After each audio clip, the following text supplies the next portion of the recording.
नहीं था बल्कि अब 2.5 दिन से, और वहीं से होके आ रहा हूँ। अमित शाह ने जो कहा अभी गुजरात के गांवों के बारे में, मैं नेशनल हाईवेज के बाजू में लगे गांव में गया, मैं स्टेट हाईवेज के बाजू में लगे गांव में गया, अंदर तक 30-30, 40-40 किलोमीटर दूर तक के अंदर के गांव में गया, और वहां का सच और जो पिछले 1 साल से बताया जा रहा है गुजरात के डेवलपमेंट का सच, दोनों में जमीन आसमान का अंतर है। सड़कें, मैंने लोगों से पूछा ये कब बनी थी, मोदी जी कह रहे हैं कि हमने 12 साल में गुजरात को इधर से उधर कर दिया है। गुजरात सड़कों में 20-25 सालों से आगे था कनेक्टिविटी में। स्कूल 4 कमरे बन गए हैं, लेकिन क्या 4 कमरों को स्कूल कहते हैं, या वहां पढ़ाने वाले टीचर्स की क्वालिटी, उनकी सुविधाएं, और वहां जो कुछ पढ़ाया जा रहा है और वहां से जो अल्टीमेटली आउटपुट निकलेगा 12 साल के उसके बाद, उसको भी स्कूल कहते हैं। वो भी तो स्कूल है। मैं कई गांवों में गया और मैं नाम लेके बता सकता हूं। आप अहमदाबाद से बाहर निकलिए, महसाणा जिला बहुत नजदीक में है, महसाणा के गांव में गया, मैं कलोल के गांव में गया, कलोल से 20 किलोमीटर दूर के गांव में गया, वहां तक में टॉयलेट्स नहीं है। मैंने पूछा, ये बच्चियां आती हैं, बच्चे आते हैं, 4 कमरे बना के रखे हुए हैं, भैया यहाँ टॉयलेट्स हैं कि नहीं? टॉयलेट्स नहीं है जी। बच्चियां कहां जाती हैं? वैसे ही खुले में जाती हैं। मैंने कहा 15 लेडीज टीचर्स वहां पढ़ा रही हैं। मैंने पूछा लेडीज टीचर्स कैसे टॉयलेट जाती हैं? 8 घंटे 7 घंटे के लिए नौकरी करने आती हैं। आप, मुझे नहीं पता, मैं चैनल पे सब कहूं, वो उन्होंने मुझे बताया, प्रिंसिपल ने मुझे बताया कि हम वो कोने में जाती हैं और उससे पहले 2 टीचर्स को पहले खड़ा कर लेते हैं ताकि कोई उधर आए ना। ये विकास है। अमित शाह जी, क्या ये हकीकत है गुजरात? 1 मिनट में, अच्छा, और बोल रहे हैं। जो टीचर्स हैं उनसे मैंने बात की तो पता चला कि 5300 रुपए में कॉन्ट्रैक्ट पे टीचर रखे हुए हैं। आप पढ़े लिखे, आप इस देश का भविष्य तैयार कर रहे हैं, सिर्फ गुजरात का नहीं पूरे देश का भविष्य तैयार हो रहा है इन स्कूल्स में। आप 5300 रुपए में एक पढ़े लिखे नौजवान को लाके वहां कॉन्ट्रैक्ट पे 5-5 साल तक उसको 5300 रुपए की नौकरी कराते हो। आप उम्मीद करते हो कि उससे वो भविष्य तैयार करेगा देश का?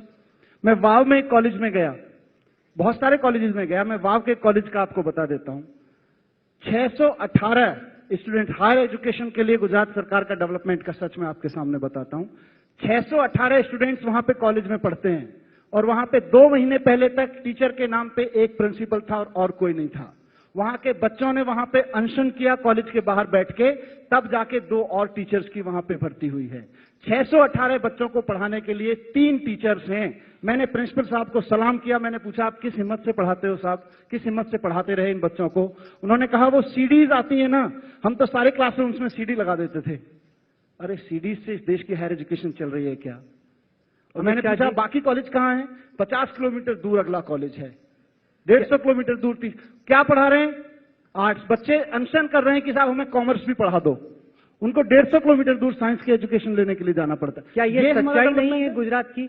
आप, मोदी कहते हैं गुजरात शाइनिंग, पर अमित शाह, अरविंद केजरीवाल और मनीष सिसोदिया ने तो गुजरात की दूसरी तस्वीर देखी।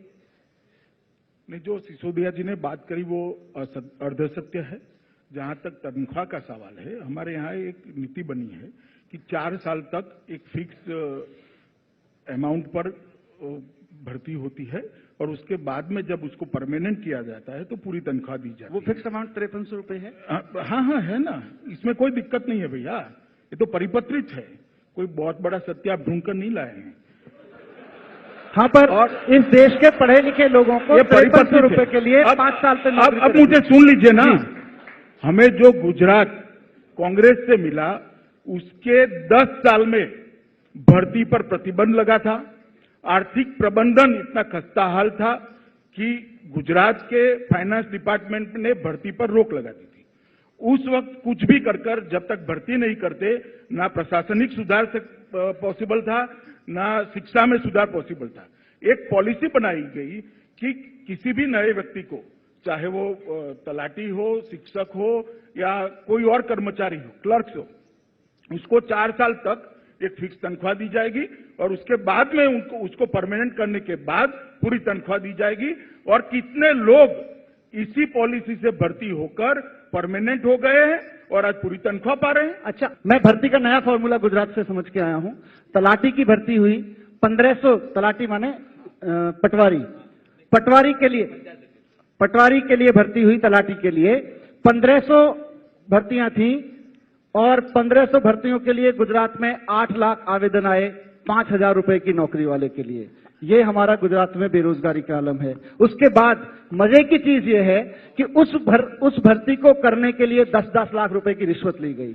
एक आदमी आप लोगों ने देखा कि ये डेवलपमेंट है, ये डेवलपमेंट है गुजरात का, जिसको पूरे देश में रेप्लिकेट करने की बात की जा रही है। मैं राहुल एक सेंटेंस पूरा करने दीजिए मुझको। मैं मनीष सिसोदिया हिंदुस्तान का नागरिक कभी नहीं चाहता कि मेरे जैसे या कि यहां जितने सारे लोग बैठे हुए हैं कि हम पूरी डिग्री हाथ में लेके आए और उसके बाद मुझे कहा जाए कि 5 साल के लिए आपको 5300 रुपए की नौकरी पे रखा जाएगा। कौन चाहेगा? हम में से कितने लोग चाहेंगे कि हमारे बच्चों को पूरी डिग्री करने के बाद में 5300 रुपए की कॉन्ट्रैक्ट नौकरी पे 5 साल रखा जाए? और हम में से कितने लोग चाहेंगे, other side of the story, हम में से कितने लोग चाहेंगे कि मेरा बच्चा जाके एक ऐसे स्कूल में पढ़े जहां पे 5300 रुपए की नौकरी पे एक अध्यापक को रखा गया है, उसकी नौकरी नहीं लग रही है। दिलचस्प, पर इससे सीमा बात की सुरक्षा का भी दिखता है अमित जी, और साथ साथ ये भी दिखता है कि मैं एक गांव में गया था, चरण का नाम है गांव का, सब लोगों ने सुना होगा, गूगल कर लीजिएगा। सोलर पावर प्रोजेक्ट लगाया गया था।